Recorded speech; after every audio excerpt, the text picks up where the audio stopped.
Hey there. Many people reach out to me in their 30s, 40s, and even 50s. And they're going through a life transition. I guess what most people would call the midlife crisis. But they go through this realization that there has to be something different or better, or they come to a screeching halt with burnout, health issues. What they're doing is not working. Now, one of the things that I've talked about in the past is emotional resilience. Some people will tell you that emotional resilience is a bad thing, when actually, emotional resilience is a very good thing. It is necessary if we are to get through life and not have mental, physical, and emotional issues. Resilience means that we can adapt and move through a situation. And I've really been looking forward to the conversation I'm going to have today for a long time because she's a former graduate of the hypnosis certification and she is now officially a Harvard graduate. I'm really going to let her get into what she studied, but she's on the podcast today. We're going to talk about how she made a transition from being a title attorney, a licensed attorney for over 15 years, to becoming a mental health professional, coach, and hypnotist. She is going to share what pushed her to make this change. And you've probably heard me mention before that sometimes the universe will give us a tap. It will give us a little firmer tap.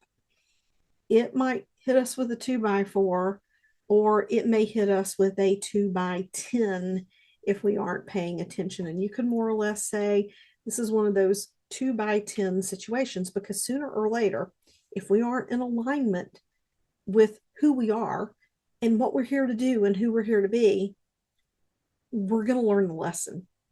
Well, hopefully we'll learn the lesson. We will be presented opportunities to learn the lesson, and those opportunities will repeat until we learn it. So my guest today is Kelly Green. She focuses on helping others cultivate a holistic resilience through resilience-based health coaching and psychotherapy. When you meet her, if you don't know her, you are just going to feel her heart and her soul from the very beginning. We have some really wild laughs. And in all my years in anesthesia and going through all the training that I did with the brain and the body, because you have to know how anesthesia impacts every aspect of your body. You have to know that. She taught me something in this podcast episode that I did not know. I knew the system, but I did not know what the body would do in response to a repeated trauma.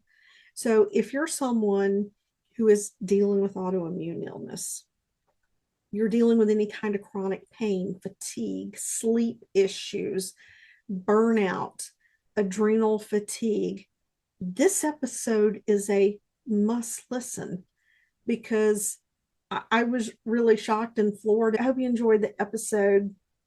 Be sure and share with anyone who would benefit from knowing more about the mind body connection and what emotional resilience really is and what it's not.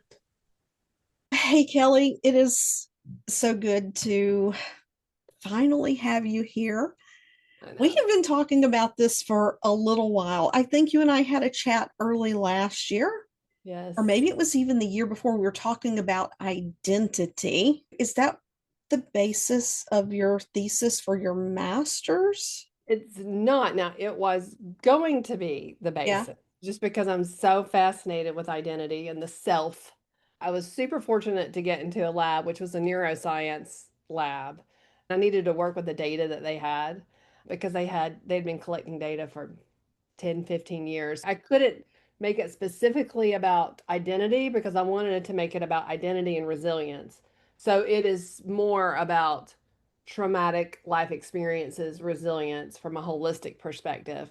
But I've consumed enormous amounts of research on identity, and it's definitely a part of my Yeah, passion. yeah, and that's really what got me excited to have this conversation with you. And it has just taken time for it to unfold. You've been busy with school and research and all of the things.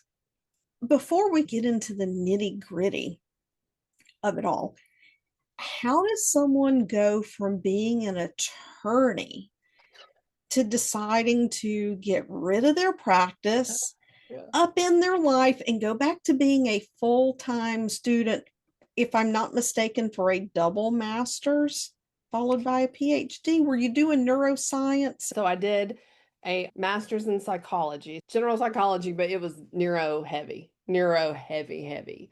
But then while I was doing that, I didn't complete the master's in counseling, but I also took all the additional coursework to get my psychotherapy license.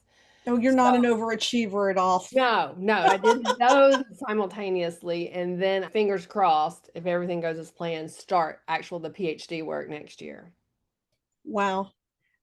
How do you go from attorney to neuroscience and psychology? I had I think the term that most people would use is midlife crisis. I like to call it midlife awakening. It was wonderful. I'll give you the shortest long version of how I ended up becoming an attorney and then why I made that move. But early in life, I went through a fair amount of really terrible early life trauma.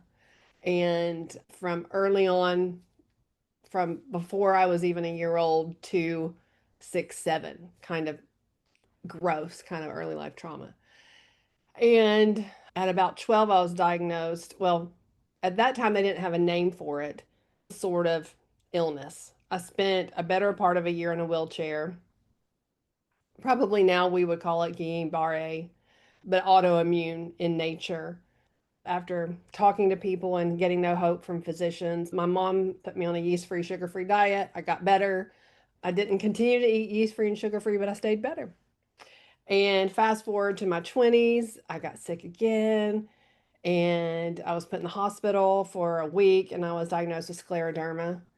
I put on a round of steroids, went back home, let my family care for me. I got better, moved to Nashville, and then it just went on and on, right? Where it would be like a couple of years fine and have a big flare up. Then I would get a lupus diagnosis. In a couple of years, it'd be fine and I'd get another diagnosis. And so fast forward to I became an attorney. I knew that I needed to do something to be successful. And I'm using quotes here in case you're listening. Take care of myself. And so I thought, that's what I'll do. I'll become an attorney and got a law degree and started practicing law. I got sick again, had lots of fertility issues. It was just back and forth and back and forth. At that point, I'd already been diagnosed with Addison's disease.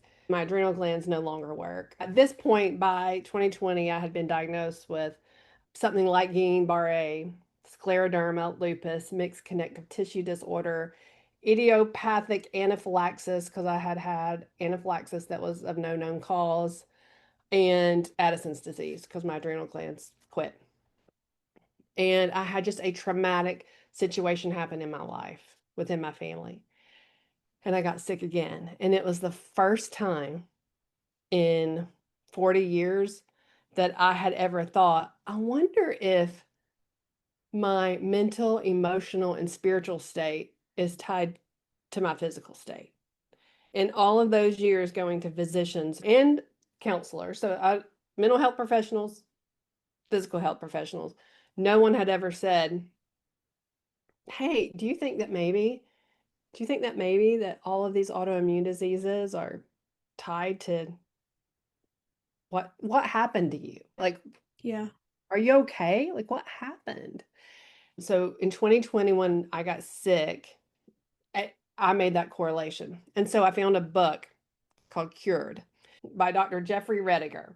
And he was at Harvard at the time. He still may be at Harvard. He studied spontaneous remission in terminal patients with terminal or chronic illness. And he was very specific about his criteria. They could not be classified as just a high responder, right? Statistically, they had it, there's no way they're getting better. So he studied these folks for like 15, 20 years. And he looked at different things. Like this person was cured, and they would say, oh, it was this keto diet, or it was this vegan diet, or it was this type of massage, or it was this miracle healing, or it was this, or it was that. He looked at all of these and he said, gosh, I can't say it really any of those because some people were cured and some, but the majority weren't. But he found one tie that bound every single case of spontaneous remission together. And that's that when faced with death, they decided, if I'm going to die, I'm going to quit being the person that I don't want to be and start being who the hell I do want to be. It was identity. Identity was the tie that bound every single case of spontaneous remission together. And I was knocked off my feet when I read that. And so I watched a podcast with him, and he recommended another book called When the Body Says No by Dr. Gabor Mate. And he's a little bit more well known then, but basically in When the Body Says No, Mate is saying that lots of folks with chronic illness, their chronic illness is presenting as basically a cry for help. When you won't stop long enough, or when you're people pleasing so much, when you are so outward facing and you're not showing up for yourself, that the body will say, wait, I'm going to make you show up for yourself. And so that was the premise of that book. And those two books, I stopped everything. And I said, where is my identity? Who am I that I don't want to be? And the first thing that came up was an attorney. So there's the story. I hated practicing law.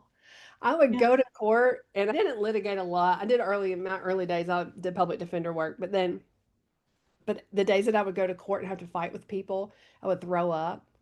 I won't back down from a conflict. It's in my nature, but I hate to start them.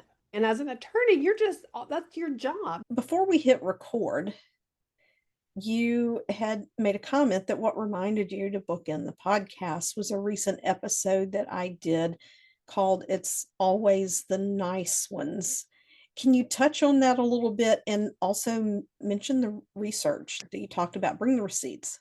Yeah, yeah. I listen to your podcast. I love them. And for those of you that don't know, and I'm sure we'll get to it, but I did the hypnosis training with Penny. So I got to work with her that way. And so I listened to all your podcasts because I'm invested. But when I heard that episode, it just hit me like a ton of bricks, just kind of like reading Cured and When the Body Says No, because that was me. I had lived not only others' expectations of me, but what I expected of myself in order to please others. So my life was all about expectations, their expectations, and my own ridiculous expectations. Okay. And so I was the nice one. I was bred from the time I was born to be a caretaker and care for other people and their needs, no matter what it did to my heart, my soul, my body. Got to be a I good was, person. What will people think? what will people think? Before doing the work in 2020 and on, I really honestly thought that I was the girl who was made to be sacrificed. That was the identity that I subconsciously walked around with. And so when I heard your podcast of It's Always the Nice Ones, I was like, gosh, and it reminded me so much of there's a story in When the Body Says No, because When the Body Says No is literally like you could have written that book. I mean, you and Mate are like 100% on that topic. I only started seeing some of his clips in the last 4 months. People ask me, "Oh, have you read him? Have you read him?" I'm like, "I've never heard of him." And I Yeah. start seeing some of those clips, especially the ones about where he talks about someone having trauma. And Mhm. he's like, "No, that's not the trauma. The trauma happened before. That's your reaction." Exactly. And that's my research too, by the way. So we'll get to that. But so in his book, he quotes this research. It's a paper by the Cleveland Clinic. It's not a review paper, it's just basically like a position paper. And it's called something like Only Nice People get ALS, talking about Lou Gehrig's syndrome, Lou Gehrig's disease. And it was just kind of this under the table kind of conversation by clinicians, physicians, and nurses that when someone would come in for a diagnostic workup, they were referred because they were suspected to possibly have ALS.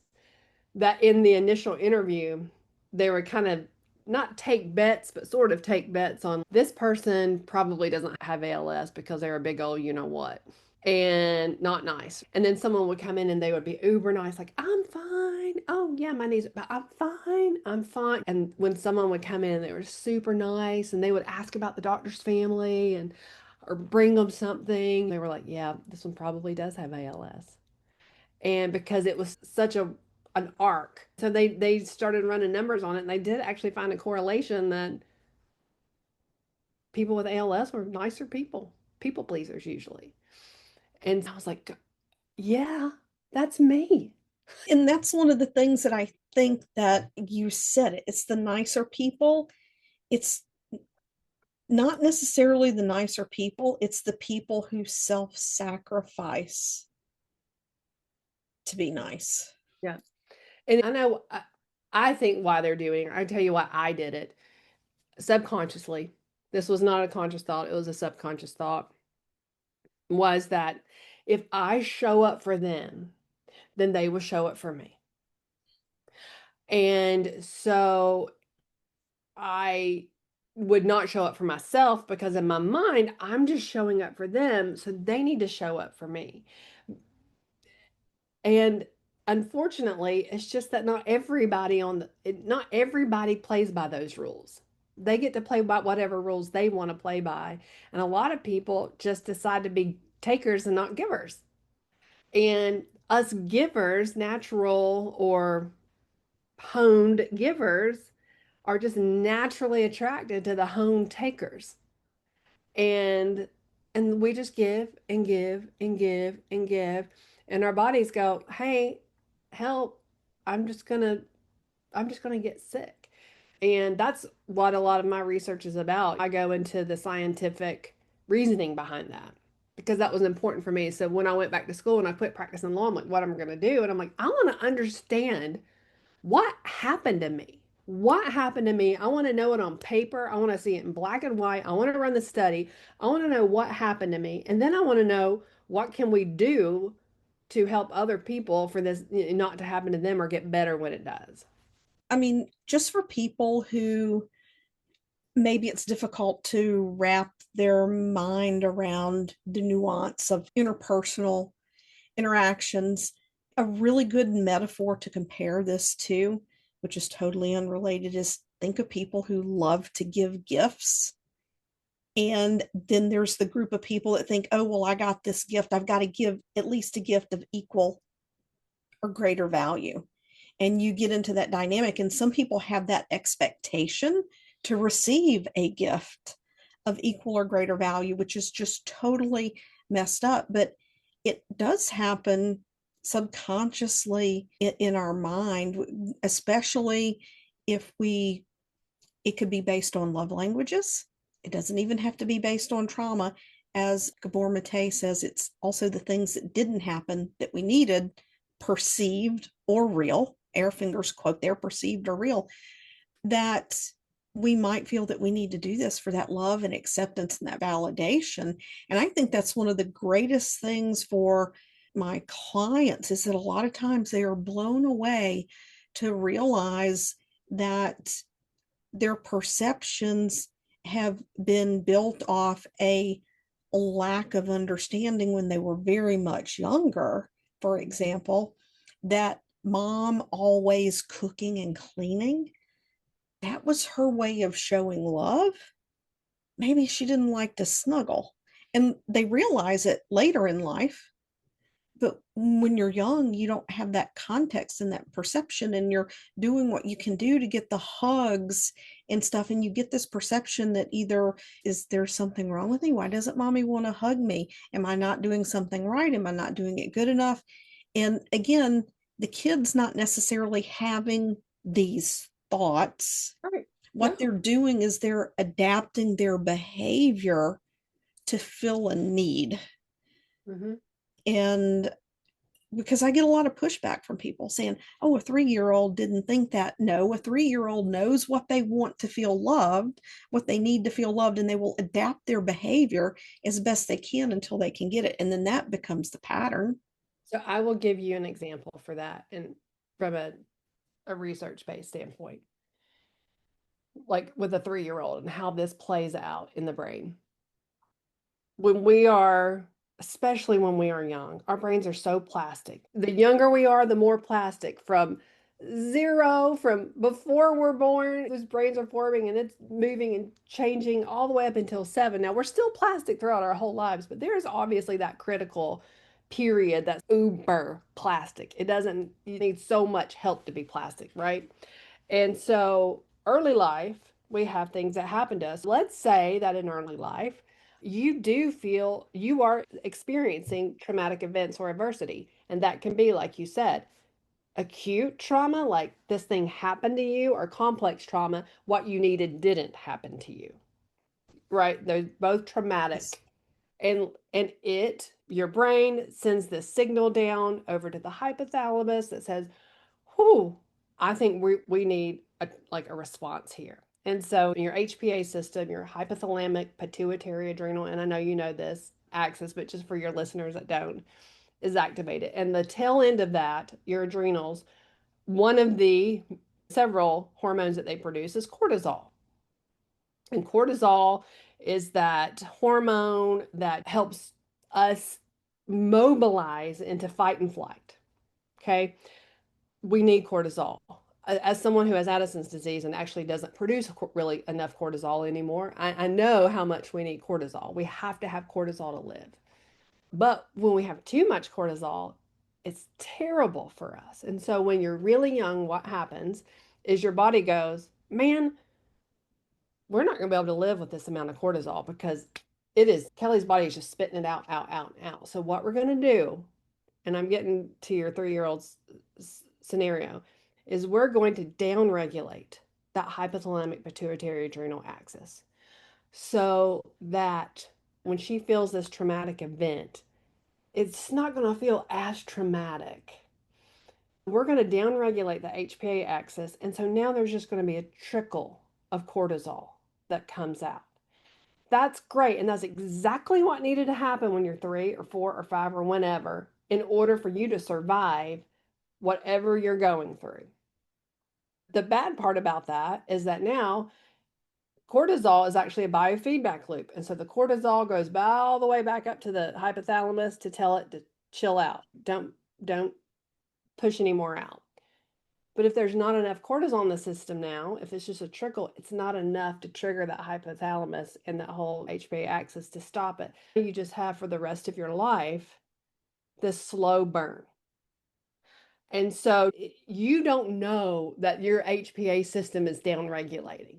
You're not going to have a memory of, yeah, I was feeling all of this cortisol. I was in fight and flight all the time. But now I'm not in fight and flight so much. So I have this explicit memory. You're not going to know that. Your body has just paid the price. And there are things that are happening in your body at a young age that will affect you for the rest of your life unless you do the work to re-regulate that happened early on, that you are not going to have something tied to that to fix it. Okay. I want to just recapitulate this back to you, make sure I'm understanding properly. Initially, where my mind was going was the adaptive behaviors from, I believe it's the anterior cingulate cortex, where we get those adaptive mechanisms. And so in my mind, I was always just connecting that we do these adaptive mechanisms, but there's still the underlying recognition that we're not in line with who we are. I was unaware that a trauma such as that could actually cause that deregulation, which disrupts the feedback loop. And it's that downregulation to protect us that actually creates the chronic stress. It is, and it's several fold. It's because there's so many multi systems, right? That's what is happening to you on an endocrine level, On an immune system level, you've also got a different type of regulation, down regulation or up regulation happening. And then on a behavioral level, when you're talking about like how you've got different coping mechanisms now that were really adaptive early that are now maladaptive later, that happens too. It is this like cascade of things that happen. Yeah.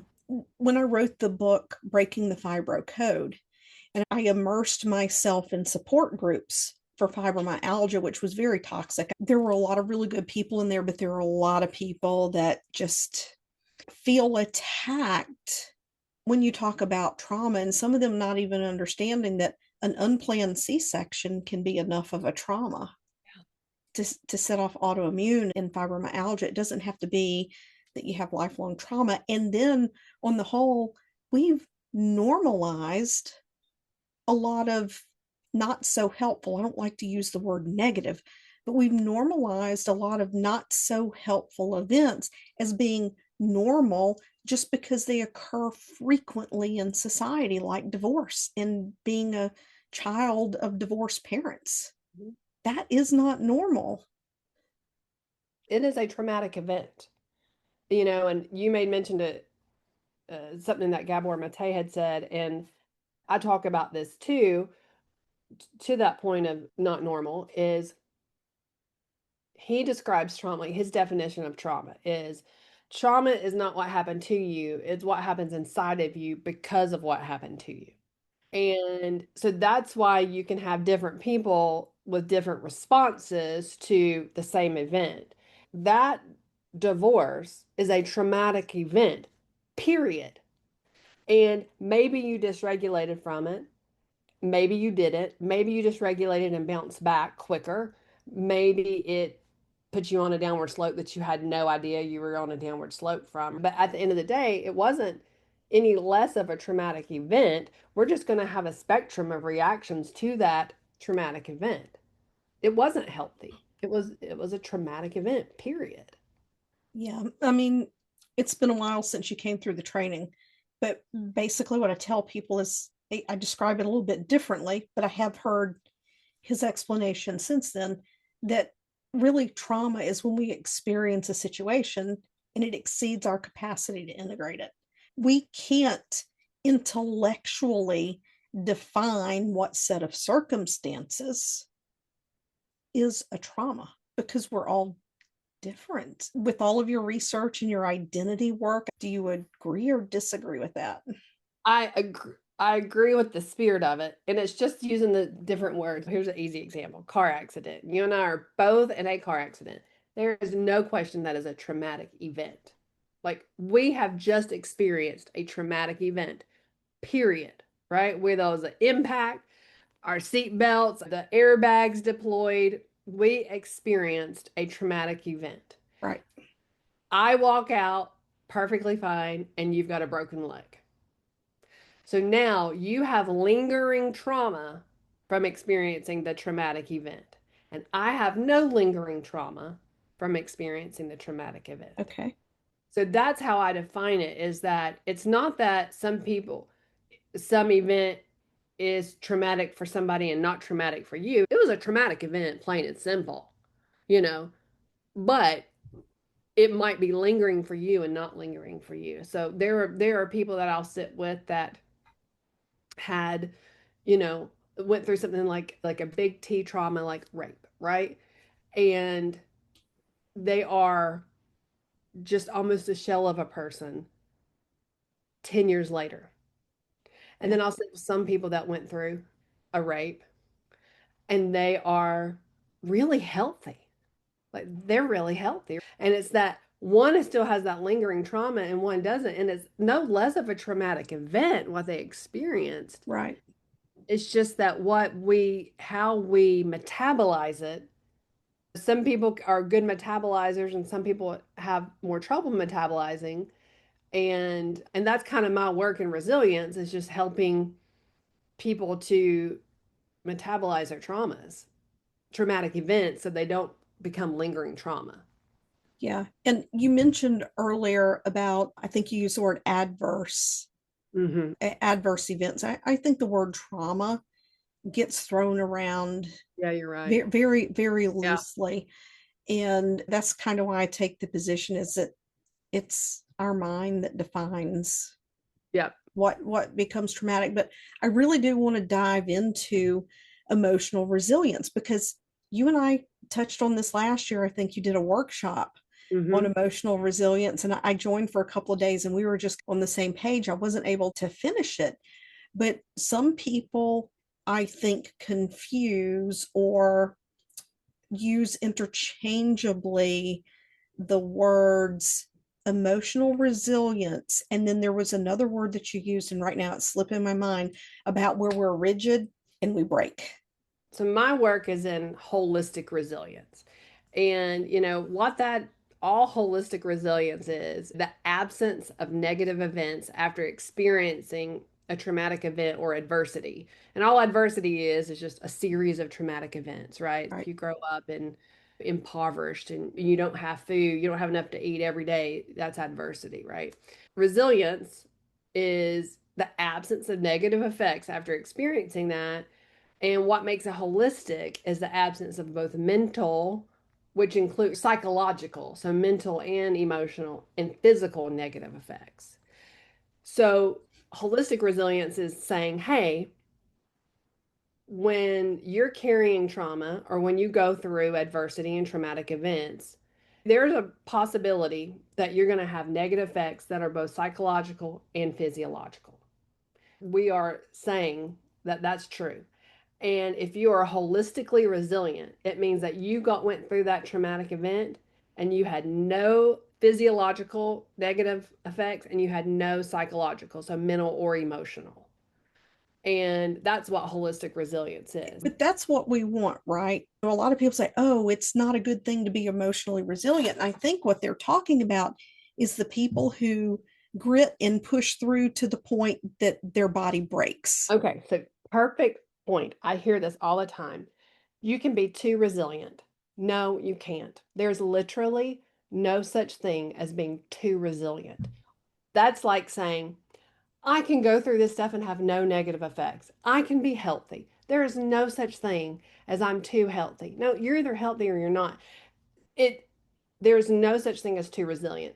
They have confused it with grit. And this is super common. And this is why definitions are important, is because grit can be a component of resilience, but it is not resilience. You can have adaptive grit and you can have maladaptive grit. So you can absolutely have too much grit where you keep pushing and pushing and pushing. That's not being resilient. Because resilient, here's my example. Bouncy ball.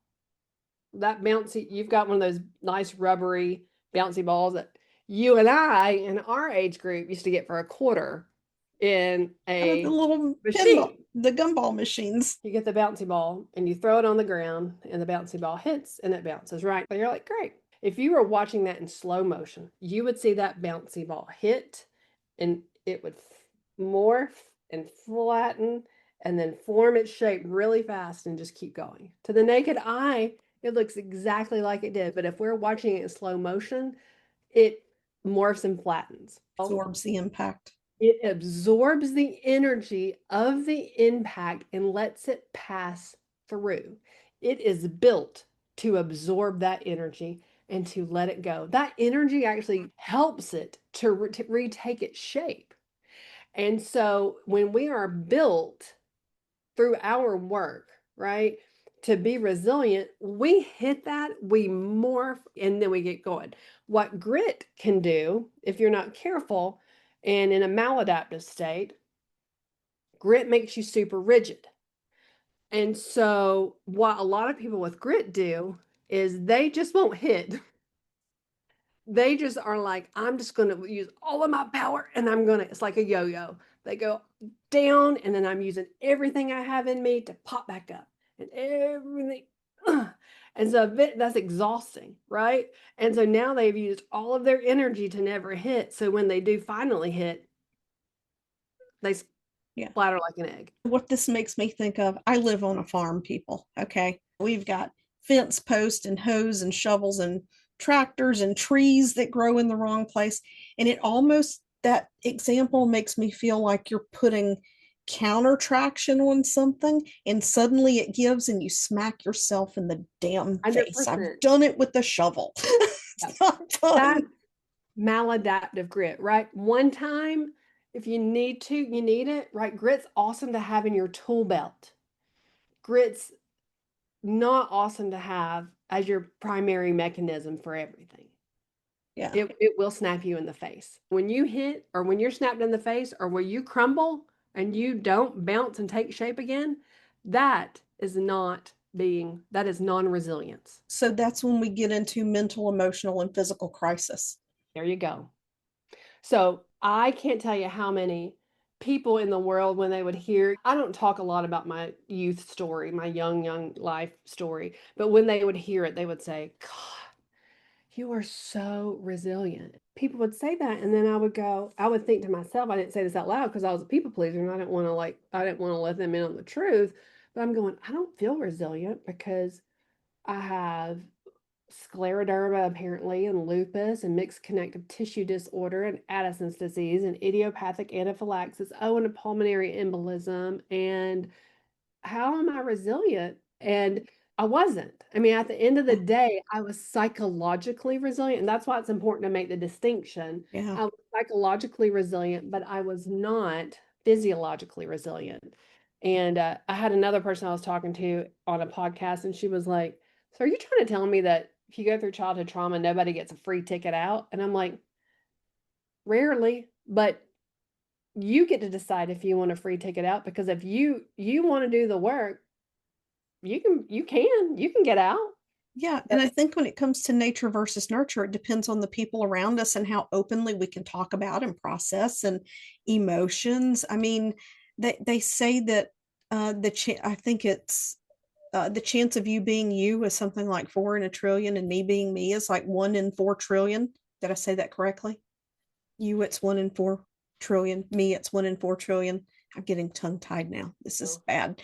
But our circumstances and all the things around us, it's like a crapshoot every day. And we go through life thinking we have control Mhm. on top of Oh yeah. it. Listen, I get tickled over control. Okay. I had a client over this past year that we were working through something, and she came to her own conclusion. I didn't tell her because it doesn't do any good to tell people.